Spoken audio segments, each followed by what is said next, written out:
యేసయ్య నామంలో మరి ఒక్కసారి మీ అందరికీ శుభాశీస్సులు పలికి ఈరోజు వాక్య భాగం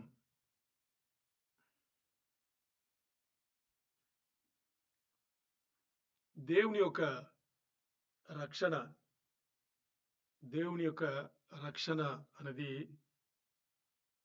ఎంతమంది మనం చూస్తున్నాము. నేను అడిగే ప్రశ్నకి మీకు సమాధానం తెలుసో తెలియదో నాకు తెలియదు. దేవుని యొక్క రక్షణ, యేసయ్య మనకు రక్షణ ఇచ్చాడు. యేసయ్య మనకు రక్షణ ఇవ్వడానికి ఎంత పెద్ద పని జరిగిందని మనందరికీ తెలుసు. 2000 సంవత్సరాల ముందు ఆయన మానవుడిగా పుట్టి మన మధ్యలో పెరిగి మన మధ్యలోనే పరిచర్య చేసి మనం చేసిన ఆదాము అవ్వ నుంచి మన పితరులందరూ, మనం ఇంకా మన తర్వాత రాబోయే తరతరాలు అందరూ కూడా చేయబోయే ఈ పాపములన్నిటినీ ఆయన శరీరధారిగా, ఆలోచన చేస్తే ఆశ్చర్యంగా ఉంటుంది. దేవుని శరీరంలో కాదు, శరీరధారిగా వచ్చి ఆయన పైన వేసుకుని మరణించి మనకు ఆ రక్షణ ఇచ్చారు. ఈ రక్షణను ఎంతమంది చూడగలుగుతున్నాము అనేది ఈరోజు దేవుడు మనతో మాట్లాడుతున్నారు. లూకా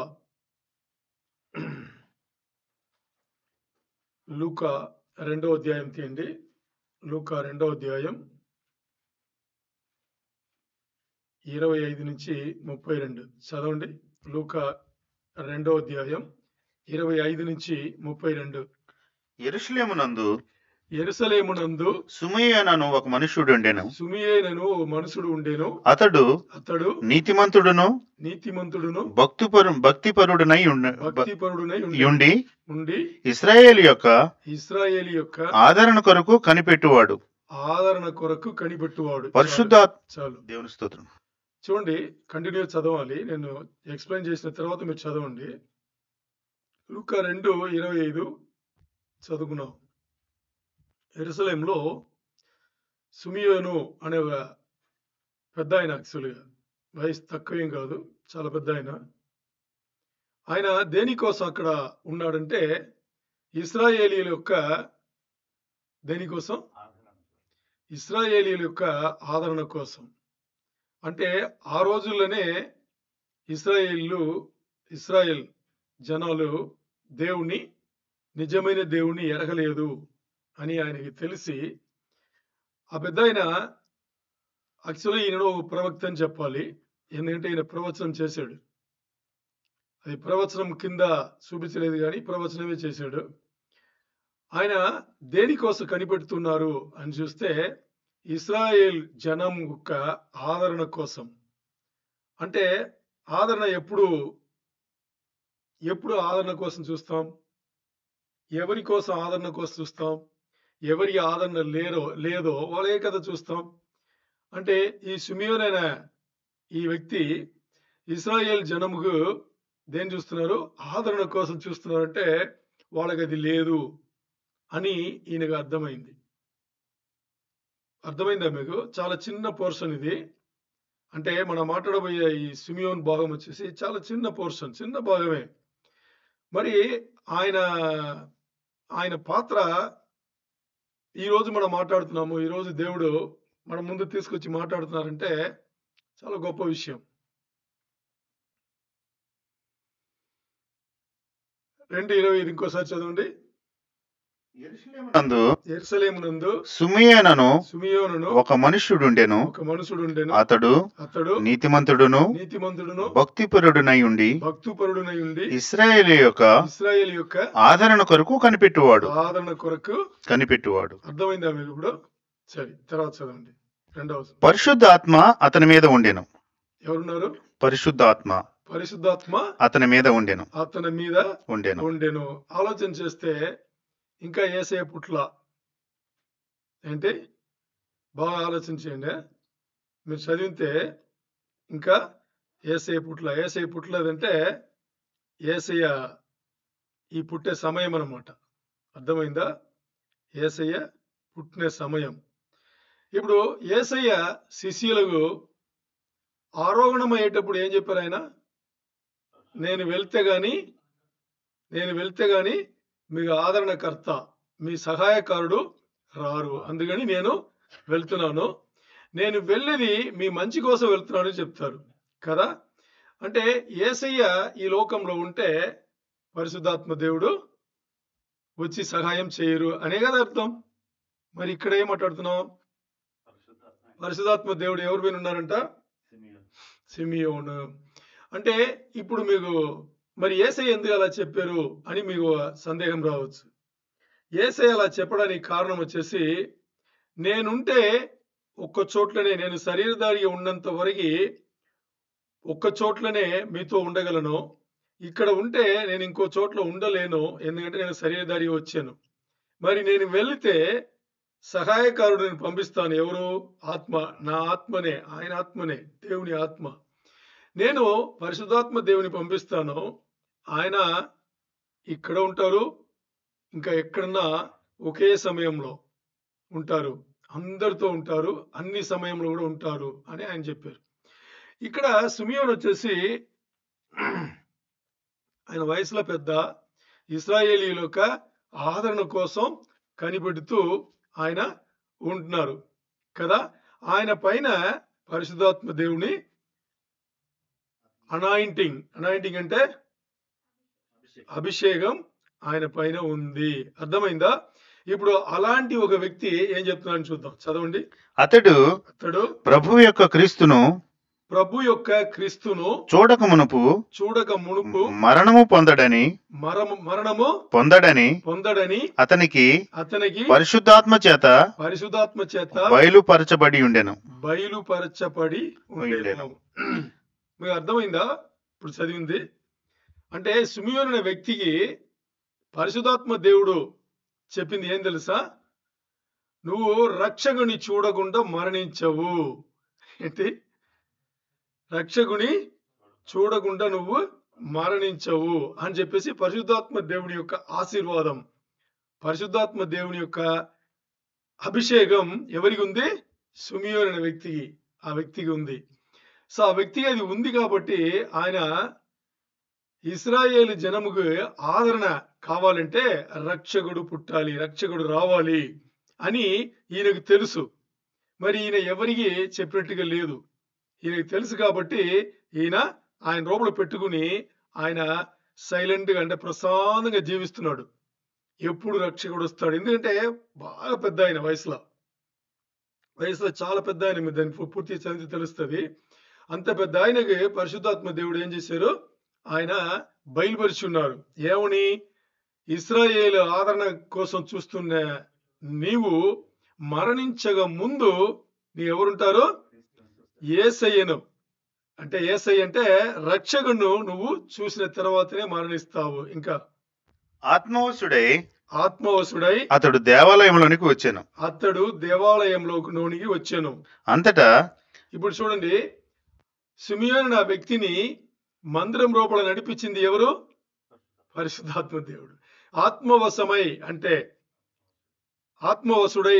ఆత్మవశమై అంటే దాని అర్థం ఏంటంటే పరిశుద్ధాత్మ దేవుడు చెప్పి తీసుకొస్తాడనమాట. ఎలా ఒక ఫిలిపిన్ తీసుకెళ్ళాడు కదా ఒక చోట్ల. ఎవరికి?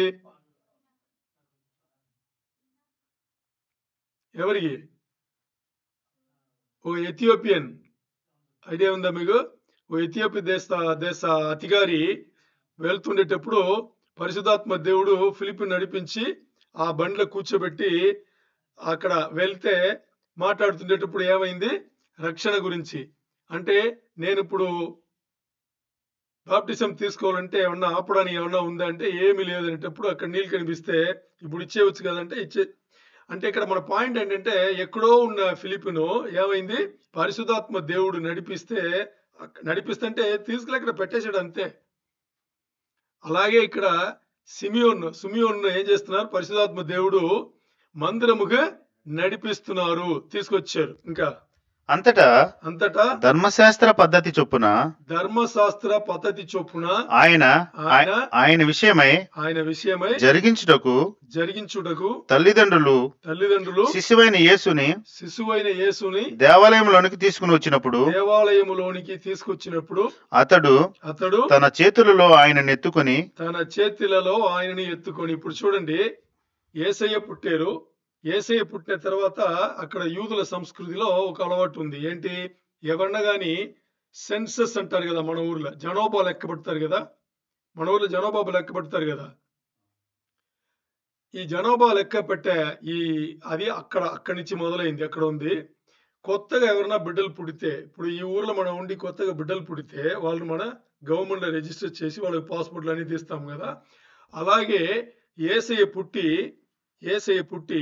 ఇంకా ఆ పుట్టిన కార్యక్రమం ఉంటుంది కదా యూదుల సంస్కృతి ప్రకారం, అది అక్కడ మందిరంలో చేస్తూ అక్కడ వాళ్ళ తల్లిదండ్రులు ఎవరు? యోసేపును మరియా ఇద్దరు శిశువైన యేసు ప్రభుని తీసుకొచ్చేటప్పుడు చూడండి,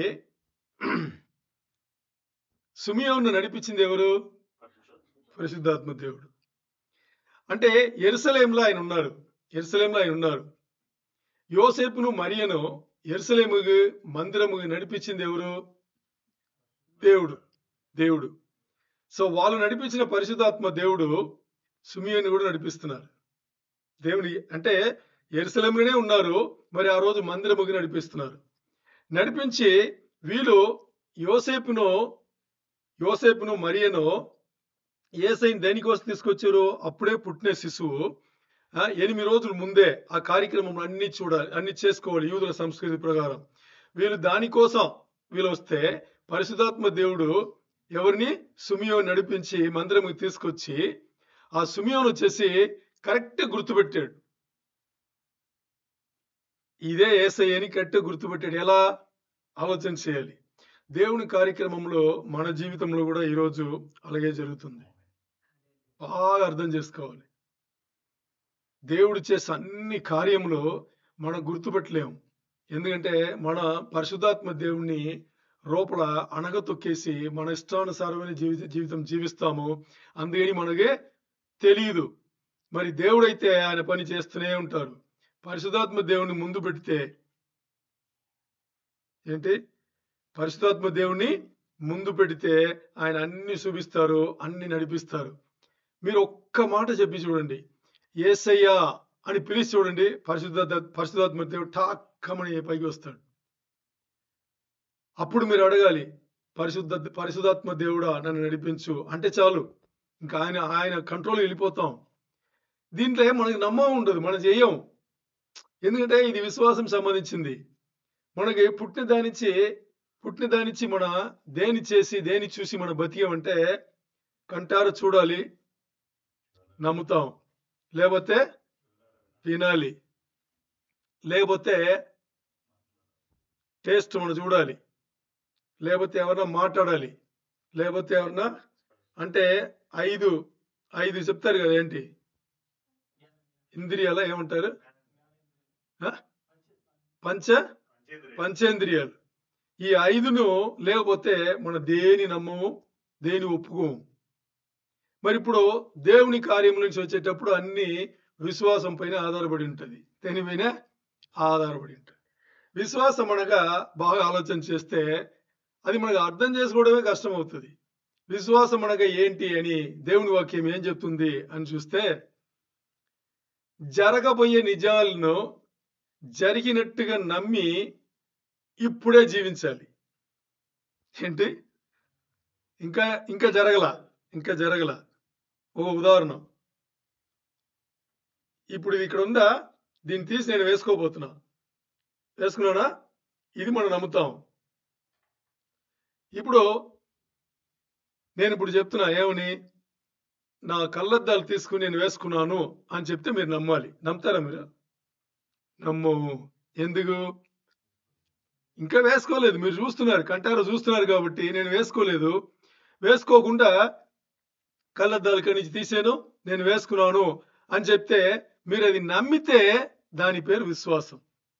దేవుని కార్యములు అన్ని కూడా జరగబోయే నిజాలను ఇప్పుడే జరిగినట్టుగా భావించి మన జీవితాలను మార్చుకుని మనం దేవునికి కృతజ్ఞత స్తుతులు అదన్నీ ధన్యవాదాలు తెలిపి మనం జీవిస్తే అది విశ్వాస జీవితం. అర్థమైందా? ఓకే. ఇప్పుడు మనం ఇక్కడ ఏం చదివాం? సిమియోన్ వచ్చేసి పరిశుద్ధాత్మ దేవుని నడిపింపుతో అక్కడ వస్తే అక్కడ ఈయనే యేసయ్య, ఈయనే శిశువు అని ఎవరు చెప్పలా? ఆయనకు ఎవరైనా చెప్పినట్టుగా ఉందా అక్కడ వాక్యంలో? ఎవరు చెప్పలా. మరి ఆయన వచ్చి ఏం చేశారంట? ఆ శిశువును తన చేతులలో ఎత్తుకొని ఆయన ఎత్తుకొని దేవుని స్తుతించు ఇట్లా. ఇక్కడ బాగా వినండి. దేవుని స్తుతిస్తూ ఆ పెద్ద ఆయన సిమియోను ఏం మాట్లాడుతున్నారు అని మాత్రం వినండి. ఆశ్చర్యంగా ఉంటది. నాదా ఇప్పుడు నీ మాట చూడండి. యేసయ్య ఇంకా 8 రోజులు కూడా పూర్తి కాల. ఎందుకంటే పుట్టిన బిడ్డను ఆ 8 రోజుల కార్యక్రమంలో యూదా సంస్కృతిలో ఉంది.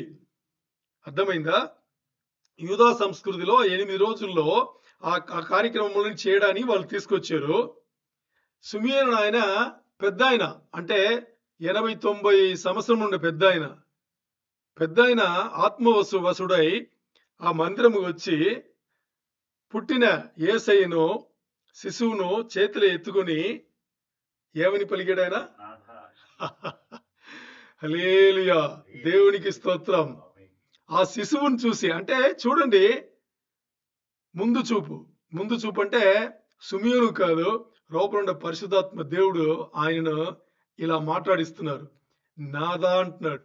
నాదా అంటే అర్థం ఏంటి తెలుసా మీకు?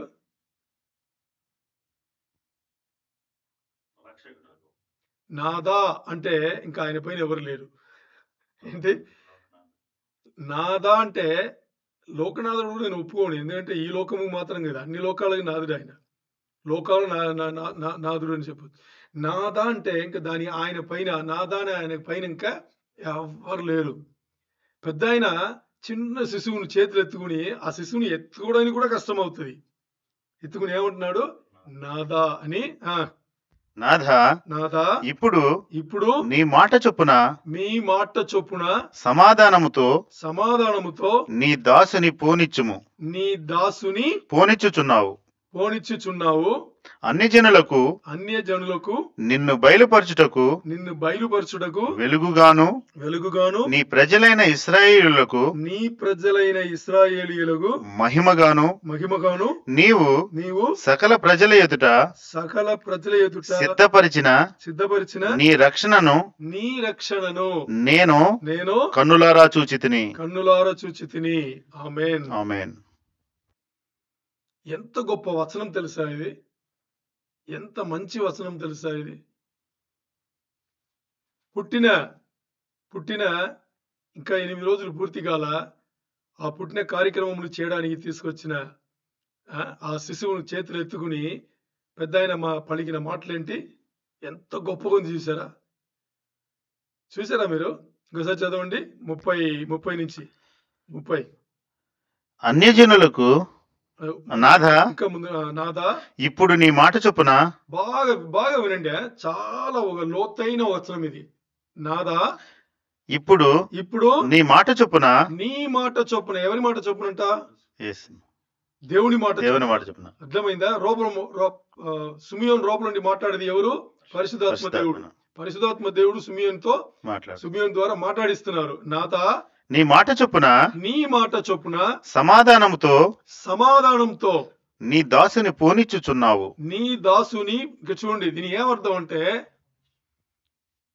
రక్షకుడిని చూడకుండా నువ్వు మరణించవు అని చెప్పేసి ఆయనకే పరిశుద్ధాత్మ దేవుడు చెప్పినారు కదా. అప్పుడు ఆయన చేతులు ఎత్తగానే చేతుల శిశువుని ఎత్తుకుని ఈయన్నే రక్షకుడు నేను తెలిసిపోయింది కదా. పరిశుద్ధాత్మ దేవుడు నడిపించారు.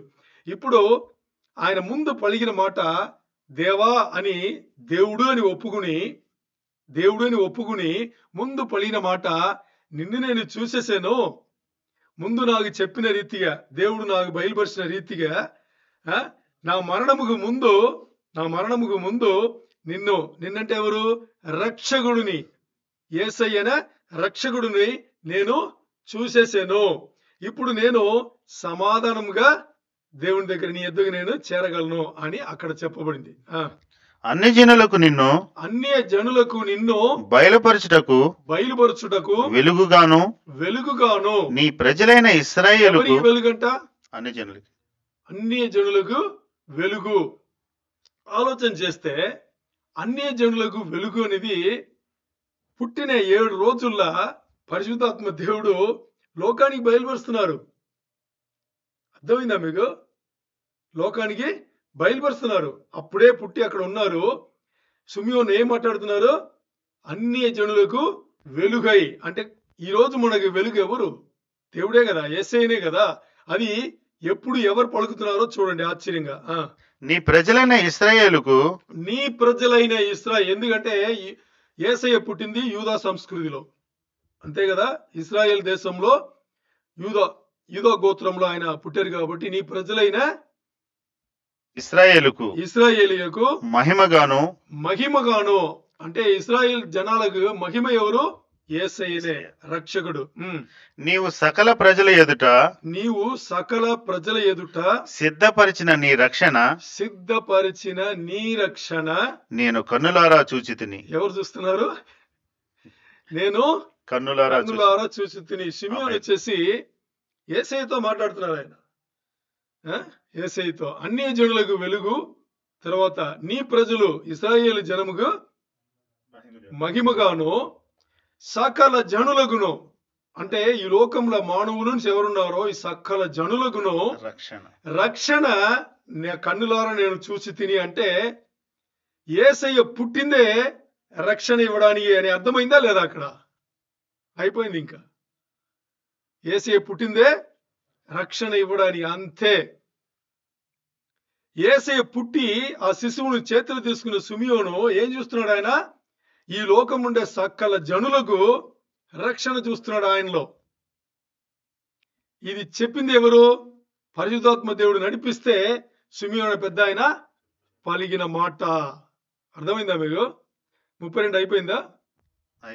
అయిపోయింది. ఇప్పుడు చూద్దాం. ఇప్పుడు చూస్తే తండ్రి అయిన దేవుడు ఒక పరిపూర్ణమైన బలి అర్పణ, తండ్రి అయిన దేవుడు ఒక పరిపూర్ణమైన బలి అర్పణగా యేసయ్యను పంపించారు. అవునా కదా? ఆలోచన చేయండి. తండ్రి అయిన దేవుడు, నేను మరీ చెప్తున్నా ఎందుకంటే మీకు అది గుర్తుండిపోవాలి. తండ్రి అయిన దేవుడు పరిపూర్ణమైన ఒక బలి అర్పణగా యేసయ్యను ఈ లోకంకు పంపించారు. మరి అది అయిపోయింది. ఇప్పుడు యేసయ్య మళ్ళీ వస్తారు. వచ్చారు, అది అయిపోయింది. మళ్ళీ వస్తారు. వచ్చేటప్పుడు ఎలా వస్తారు? భయంకరంగా ఉంటది. మామూలుగా ఉండదు. అంటే ఒక వారియర్ లాగా వస్తాడు ఆయన. వారియర్ అంటే యుద్ధ వీరుడు అంటారే, యుద్ధ వీరుడు లాగా దిగుతాడు. రాజుగా దిగుతాడు. మామూలుగా దిగాడు. అలా రాబోతున్నారు. అయితే అలా అప్పుడు ఇంకోసారి రాబోయే యేసయ్య మొదటిసారి ఆలోచన చేయాలి. మొదటిసారి ఎందుకు శరీరధారిగా పుట్టాలి? ఆలోచన చేయండి. తర్వాత ఆయన ఎందుకు అక్కడ ఆ దైవాంశం అన్ని దేవుని ఆ స్థానం అన్ని వదిలికుని చెక్క పని చేసే ఒక కుటుంబంలో వచ్చి పుట్టాలి? ఎందుకు పుట్టాలి? ఆలోచన చేయాలి. దేవుడై ఉండి వచ్చేటప్పుడే 30 సంవత్సరాల క్రూరలాగా దిగొచ్చు కదా.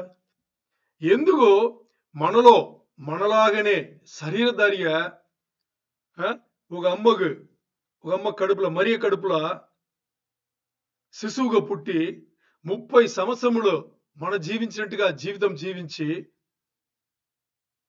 3.5 సంవత్సరములు పరిచర్య చేసి మనతోనే ఉండి అన్ని చేసి ఎందుకు అలా వెళ్ళిపోవాలి?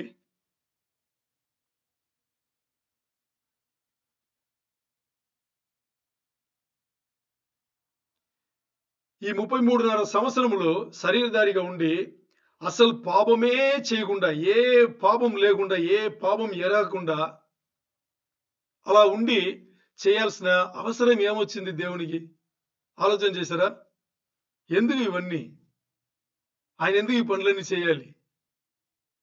కొంచెం మనందరికీ 6 సెన్సెస్ అంటారు. నేను తెలుగులో ఏం చెప్తానో నాకు తెలీదు. సెన్స్ తెలివి అంటాం కదా! 6 విధమైన తెలివిలు చెప్తారు. 6 సెన్సెస్ అంటే పంచేంద్రియాలు, ఆ తర్వాత ఎలా విభజించి చూడడం అనేది 6వది. 6థ్ సెన్స్ వచ్చేసి ఇది మంచిది, ఇది చెడ్డది అనేది విభజించి చూసేది 6థ్ సెన్స్ అంటారు.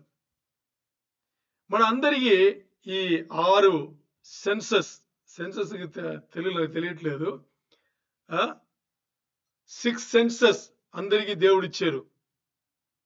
మరి ఈ అన్నీ ఇచ్చినా కూడా ఇప్పుడు మామూలుగా మనకు అన్నీ తెలుసు. మంచిదేది, చెడ్డదేది, ఎవరితో ఎలా ఉండాలి, ఏం చేయాలి, మనం ఏం చదువుకున్నాం, ఎలా ఉద్యోగం చేసుకోవాలి, ఉద్యోగం చేసే స్థలంలో వెళ్ళి ఎవరితో ఎలా బిహేవ్, ఇవన్నీ మనకు తెలుసు. ఇప్పుడు మనం చెప్పిన ఈ విషయములన్నీ యేసయ్య ఎందుకు ఇలా రావాలి, ఇది ఎందుకు జరగాలి, ఇవన్నీ ఎందుకు? కామన్ సెన్స్ అంటాం కదా! ఐడియా ఉందా మీకు? కామన్ సెన్స్ తెలుగులో ఏమంటారు? ఇంగిత జ్ఞానం. తెలుగు వాళ్ళు ఎవరు చెప్పట్లా. ఇప్పుడు ఇది అందరి పెట్టే దేవుడు పంపించాడు. దేవుడు ఇది అందరి కామన్ సెన్స్ అందరి పెట్టే దేవుడు పంపించాడు. మరి ప్రతి దీంట్లో కామన్ సెన్స్ చూసేవాళ్ళు దేవుని విషయంలో మన కామన్ సెన్స్ అస్సలు ఏం చేయము, వాడం. చూడండి, ఇన్ని మాట్లాడుకున్నాం.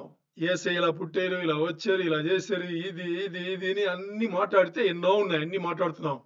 ఎందుకు జరిగింది అని ఒక ప్రశ్న వేసుకుంటే ఇది కామన్ సెన్స్ కింద మనం చూస్తే నా కోసం, మీకోసం.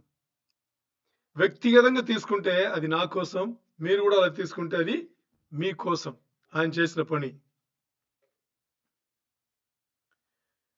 ఆయన శరీరధారిగా వచ్చి చూస్తే ఆశ్చర్యంగా అనిపిస్తుంది. శరీరధారిగా వచ్చి ఇప్పుడు దేవుని హోదాలు అన్ని చేసి వెళ్ళిపోవచ్చు కదా. దేవుడు దేవునిగానే ఉండి ఆయన హోదాలు అన్ని చేయొచ్చు కదా. సాతాను చంపడం దేవుని ఎంత టైం కావాలి చెప్పండి? సాతాను అస్సలు అడ్రస్ లేకుండా చేయడానికి ఎంత టైం కావాలి దేవునికి చెప్పండి? Fraction of second. ఇంకా దీని కోట్ల కింద భాగాలు వేస్తే ఒక్క భాగం కూడా దేవునికి అవసరంలా. అనుకుంటే పోతాడు వాడు. ఏంటి? దేవుడు వాడిని లేపేని అనుకుంటేనే పోతాడు వాడు. అంత గొప్ప దేవుడు మన దేవుడు. చాలా మంది ఈ ప్రశ్న వేస్తుంటారు. సాతాను లేపేస్తే పోలా, సింపుల్ వేస్తారు. సాతాను లేపేస్తే పోయిందే, సాతాను పోతాడు. మనిషి లోపలుండే సాతాను పోతాడా? మనసులో లోపల ఎన్ని దెయ్యాలుంది. ఎవరు తీయాలి దాన్ని? తీయాలి కదా. ఒకటి. తర్వాత ఈరోజు పాపం చేస్తున్నాము. మనం చేస్తున్నామా, సాతాను చేపిస్తున్నాడా? మనమే చేస్తున్నాం. ఇప్పుడు మనం చేసిన పాపంలో మనం తీయాలంటే అవ్వదు. ఎందుకు? మన పాపమును మనం తీయాలంటే మన పరిశుద్ధుడిగా ఉండాలి. మన పాపంలో మనం తీయాలంటే మన పరిశుద్ధుడిగా ఉండాలి. ఇప్పుడు మన పాపమును మనం తీయలేమని తెలిసిపోయింది. ఇప్పుడు మన పాపములు ఇంకోటి తీయొచ్చు. వాళ్ళు కూడా పరిశుద్ధులుగా ఉండాలి. ఎవరన్నా ఒక్కరిని చూపించండి పరిశుద్ధుడిగా. ఒక్కరిని చూపించి, మానవుల్లో ఒక్కరిని పరిశుద్ధుడిగా చూపించండి. లేదు. మరి ఆదాము అవ్వకి తర్వాత ఆదాము అవ్వల నుంచి వాళ్ళ కదా మూలపితరులు. ఇప్పుడు అక్కడి నుంచి పాపం లేని ఎవరన్నా ఒకరున్నాడా? ఉన్నారా? ముందు ఆ పాపం వచ్చింది. ఆదాము అవ్వ నుంచి వచ్చిన పాపం వస్తుంది. ఇంకా పుట్టిన తర్వాత మనం చేసిన పాపములు అన్నీ కలిస్తే ఏ ఒక్క మనిషి కూడా ఇంకో మనిషి ఒక పాపమును తీయలేడు. అందుకని దేవుని ప్రణాళికలో ఏం అవసరం పడింది? దేవుడు దిగి రావాలి. ఎందుకు? పాపం చేయని దేవుడు ఒక్కరు తప్పితే ఇంకెవరు లేరు. మరి దేవుడు ఆత్మస్వరూపి కాబట్టి, ఎవరు? తండ్రిని దేవుడు, త్రియక దేవుడు ఆత్మస్వరూపి కాబట్టి వాళ్ళు రాలేరు. మానవుల పాపమును తీయాలి అంటే మానవుడే రావాలి. మరి వచ్చే మానవుడు ఆదామవ్వ దారిలో రాకూడదు. ఏంటి? వచ్చే మానవుడు ఆదామవ్వ దారిలో రాకూడదు. ఎందుకంటే ఆదామవ్వ సంతతి ఆ వంశావళిలో పుట్టితే ఆదామవ్వ చేసిన పాపం అలాగే కొనసాగుతుంది. అది రాకూడదు. అందుకని దేవుడు ఏం చేశారు? పరిశుద్ధాత్మ దేవుని పంపించి మరియ కడుపులా యేసయ్యనే శిశువును పెట్టారు. అయిపోయిందా? ఓకే. ఇది పుట్టేటప్పుడు వచ్చిన పాపం రాకుండా ఉండడానికి. మరి పుట్టిన తర్వాత మనం చేసే తప్పులు ఉన్నాయి కదా, ఆ తప్పులు ఏది కూడా యేసయ్య చేయల. ఒక్కటి కూడా చేయల. ఏం చేయల. చెయ్యాలని అనిపిస్తే 40 రోజులు ఉపవాసం ఉన్న యేసయ్యను పరిశుద్ధాత్మ దేవుడు సాతాను దగ్గరికి అప్పగించాడు. తెలుసా మీకు? ఎవరు? 40 రోజులు అస్సలు పూర్తిగా ఉపవాసం ఉన్న యేసయ్యను తర్వాత పరిశుద్ధాత్మ దేవుడే సాతానికి అప్పగించి శోధించుకో అన్నాడు. ఎందుకు శోధించుకుంటే తెలియాలి. యేసయ్య అందరి పాపములను, ఈ లోక పాపం అన్నిటినీ తీసుకెళ్లే గొర్రెపిల్లగా ఉన్నారా లేదని తెలియాలి కదా. శోధించుకో, నువ్వు ఏం చేస్తావో చేసుకో. సాతాను శోధించాడు. ముఖ్యంగా 3 శోధించాడు. ఏంటి? 3 శోధించాడు. నేత్రాస, శరీరాస, జీవపు డంబం. 3 శోధించాడు. 3 శోధించాడు. 3లో గెలిచింది ఎవరు? యేసయ్య. యేసయ్య 3టికి సమాధానం చెప్పి సాతానా ఎల్లు అంటే, అక్కడ మీరు ఆ పోర్షన్ లూకాలో చూడండి, దేవదూతలు వచ్చి ఆయనను కంఫర్ట్ చేసినట్టుగా, సౌకర్యం చేసినట్టుగా ఉంటుంది. జయవీరుడు యేసయ్య, మామూలు కాదు. ఇప్పుడు ఆయన ఎందుకు శరీరధారి వచ్చింది అన్నా, ఆదామవ్వ నుంచి వచ్చే పాపమును తప్పించుకోవాలి. తన పుట్టిన తర్వాత ఒక్క పాపం కూడా ఎరగల. ఇప్పుడు ఈయన అరుగుడు దేనికి? ఈ లోక పాపం అన్నిటికీ, లోకముండ మానవులన్నిటినీ వాళ్ళు చేసిన తప్పులు ఆదామవ్వల నుంచి వచ్చిందని అన్ని, ఇంకా ఆయన తర్వాత పుట్టి పెరిగి చేయబోయే వాళ్ళందరూ ఉన్నారు కదా, అన్ని పాపములను ఆయన పైన వేసుకోవడానికి ఆయన శరీరధారిగా అరుగుడయ్యాడు. ఏంటి? శరీరధారిగా అరుగుడయ్యాడు. అప్పుడు తండ్రి అయిన దేవుడు సిద్ధపడ్డారు. దేనికి? ఎందుకంటే అంతవరకు తండ్రి అయిన దేవుని మనకు దూరం, చాలా దూరం. అసలు దేవుడు ఒప్పుకోలా. ఇప్పుడు దేవుడు ఒప్పుకోవాలంటే ఈ పాపములు తీయాలి. ఏది? ఆదామవ్వ నుంచి వచ్చిన పాపం, దాని తర్వాత పుట్టిన తర్వాత మనుషులు చేసిన అన్ని పాపములు, ఇవన్నీ ఏం చేయాలి? దేవునితో సంధి చేసుకోవాలి, సమాధానం చేసుకోవాలి తండ్రి అయిన దేవునితో. మరి ఇప్పుడు అది చేసుకోవాలంటే ఎవరో ఒకరు దాని మధ్యలో రావాలి.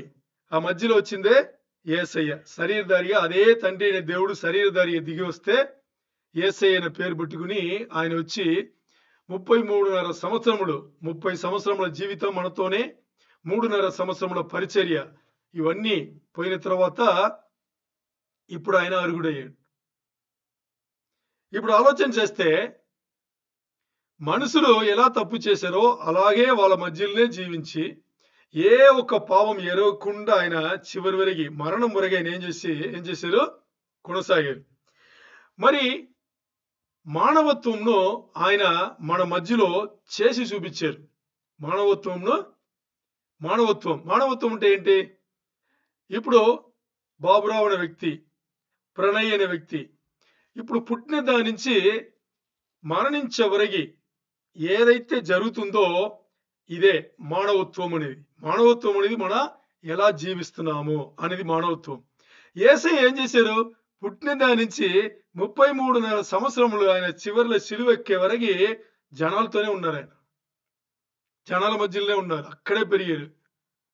ఆ చెక్క పనులు చేసే, ఏమంటారు దాన్ని, వడ్రంగి పని చేసుకుని అమ్మ నాన్నతోనే, తల్లిదండ్రులతోనే ఉండి తర్వాత పరిచర్యగా వచ్చి చివరి వరకు ఆయన శరీరధారిని అన్ని కూడా చూసుకున్నారు.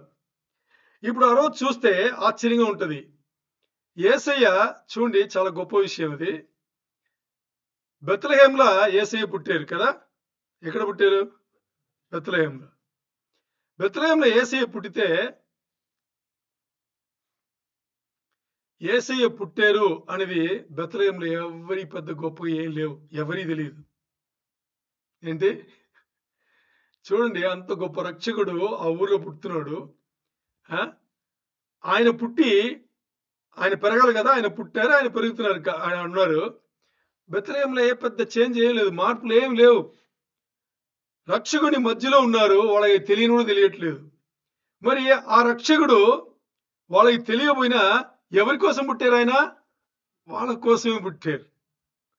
అంటే ఇంకా చూస్తే 30 సంవత్సరంలో 33 సంవత్సరంలో వాళ్ళ పాపములు పూర్వీయం నుంచి, అంటే మూడో పితరుల నుంచి వచ్చిన పాపములు, వీళ్ళు చేసిన అతిక్రమములు, ఇవన్నీ ఆయన పైన వేసుకుని సిలువకు వెళ్ళబోయే ఆ రక్షకుడు ఆ ఊర్లో పుడితే ఆ ఊరు జనాలకి ఏమి తెలియట్లా. అంత తక్కువ స్థాయిలో యేసయ్య ఆ ఊర్లో పుట్టి ఉన్నారు. ఇప్పుడు అలాంటి ఒక యేసయ్యను తండ్రి ఒక పరిపూర్ణమైన అధికారంతో, మంచి ఒక అవగాహనతో యేసయ్యకి ఇచ్చి, మంచి అవగాహనతో యేసయ్యకి ఇచ్చి, యేసయ్యకు ప్రేమించే, ఈ లోకమును మొత్తాన్ని మానవులందరినీ ప్రేమించే ఆ మనస్తత్వం ఇచ్చి, అన్ని ఇచ్చి ఒక మానవుడిగా ఆయన పంపించి, తర్వాత ఈరోజు చూస్తే తండ్రి కుడిపాసనంలో కూర్చుని యేసయ్య ఇచ్చిన పని ముగించి తండ్రి కుడిపాసనంలో కూర్చుని ఈ రోజు ఏం చేస్తున్నాడు తెలుసా? ఈ రోజు కూడా ఏం చేస్తున్నాడు తెలుసా? విజ్ఞాపన. ఈ రోజు మన ఏదైతే ఏం చేసినా ముందు యేసయ్యగా వెళ్ళాలి. ఎందుకంటే ఆయన్నే అర్హుడు. ముందు యేసయ్యగా వెళ్ళాలి. ఎందుకంటే యేసయ్య దిగి వచ్చే రక్షణ ఇచ్చారు కాబట్టి, ఏం వెళ్ళినా తండ్రి వద్దకు ఏదన్నా వెళ్ళాలంటే అది యేసయ్య ద్వారానే వెళ్ళాలి. ఈ రోజు తండ్రి కుడిపాసనంలో జయవీరుడుగా కూర్చుని యాజకత్వం చేస్తున్న యేసయ్యకు ఈ రోజు మీరు ప్రార్థన చేస్తారా? చేసుకోండి. ఆరాధిస్తారా? చేసుకోండి. అలా రోడ్లో వెళ్ళేటప్పుడు యేసయ్యా అని అనుకుంటారా? చేసుకోండి. వాక్యోపదేశం విని దేవునిలో మీరు సంతోషపడతారా? మీరు ఏం చేసినా ముందది ఎవరికి వెళ్తుంది? యేసయ్యగా వెళ్ళాలి. యేసయ్య దగ్గర నుంచే తండ్రికి వెళ్ళాలి. యేసయ్య దగ్గర నుంచే తండ్రికి వెళ్ళాలి. అంత గొప్పగా ఆయన కూర్చున్నారు.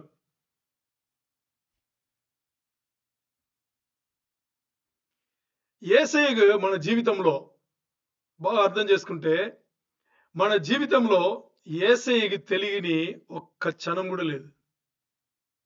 మన జీవితంలో యేసయ్యకి తెలియకుండా ఒక్క క్షణం కూడా లేదు.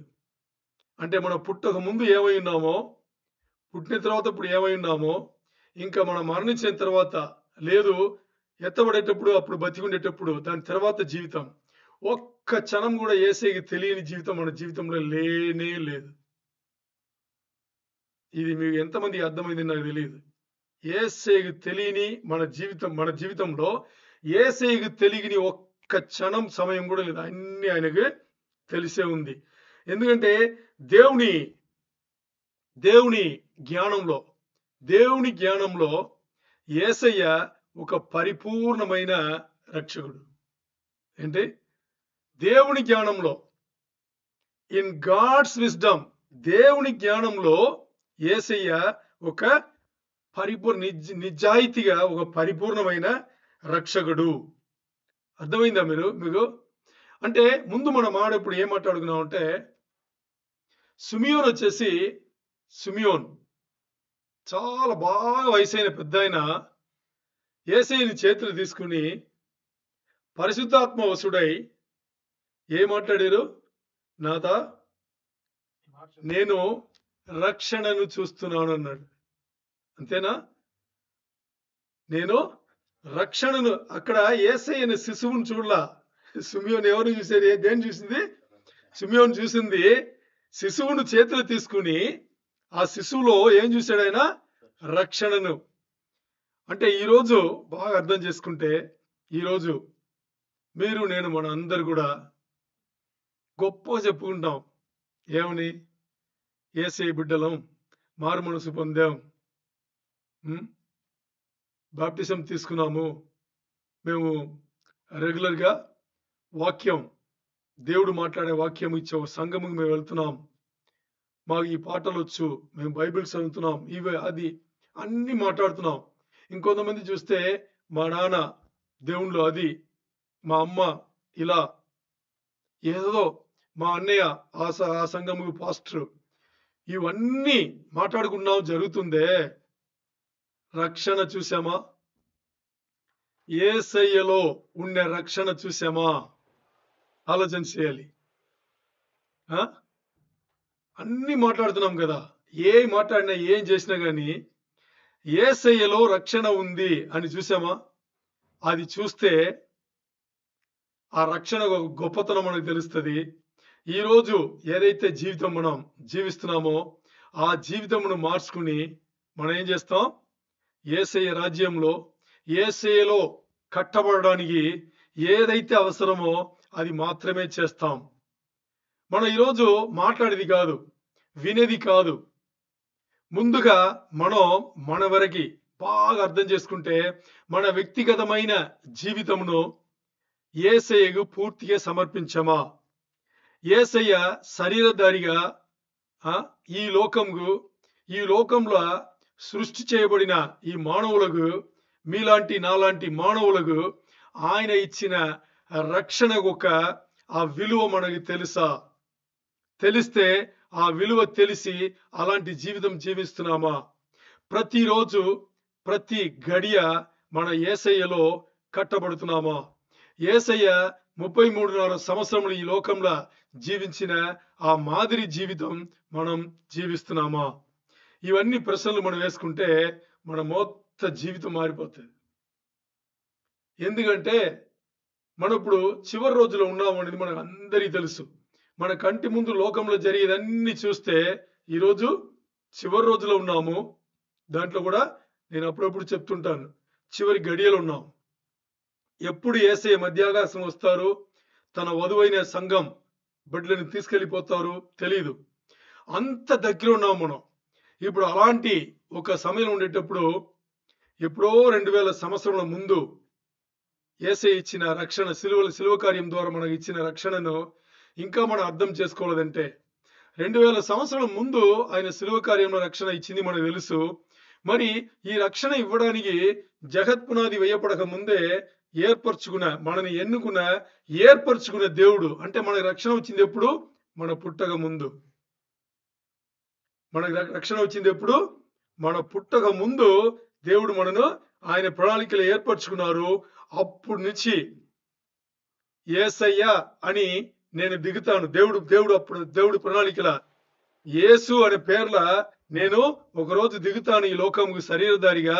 అప్పుడు వీళ్ళందరూ ఉన్నారు అని చెప్పేసి మీ పేర్లు, నా పేర్లు, మన అందరి పేర్లు ఆయన రాసుకున్నాడు జీవగ్రంథంలో. ఎక్కడ? జీవగ్రంథంలో ఆయన పేరు రాసుకున్నాడు. రాసుకుని దాని ప్రకారం ఒకటి తర్వాత జరుగుతూనే ఉన్నాయి. ఈరోజు మనం పుట్టి పెరిగి ఈ స్థాయికి వచ్చాము. ఈ సంఘంలో కూర్చుని దేవుని మాటలు వింటున్నాము. తేలిక తీసుకుంటామా? ఇవన్నీ ఏమి లేకుండా మిగతా మతాల్లో మాట్లాడతారు కదా, అలాగైనా మన కల్పనా శక్తిలో ఏమైనా మాట్లాడుతున్నామా? ఏం లేదు. అన్ని జరిగింది ఎప్పటి నుంచి? 1000 సంవత్సరముల ముందు నుంచి అలా జరుగుతూ వస్తే ఈరోజు మన జీవితంలో అది నిజం అవుతుంది. సో మన జీవితంలో ఇంత జరిగి ఇన్ని విషయములు తీసుకొచ్చిన దేవుడు సంఘంను తీసుకురావడానికి యేసయ్య రారా? ఇస్తారు. మారుమనసు పొంది బాప్టిజం తీసుకున్న వాళ్ళందరూ కూడా ఆయన వచ్చి మాట్లాడితే వాళ్ళకు మాత్రమే ఆ స్వరం వినిపిస్తుంది. ఎందుకంటే ఆయన భూమి రాడు, భూమిలో కాలు పెట్టాడు. ఆయన గొప్ప స్వరంతో వస్తాడు. ఆయన స్వరం వాళ్ళకి మాత్రమే. గొర్రె పిల్లలకు కాపరి యొక్క స్వరం ఎలా వినిపిస్తుందో తెలుసు కదా మీకు. గొర్రెలో మేపుతాడు కదా ఆయన. 100 గొర్రెలు ఉండొచ్చు, 500 గొర్రెలు ఉండొచ్చు. అతను మాట్లాడే భాష అన్నిటికీ అర్థమవుతుంది. మీకు తెలుసో తెలియదో.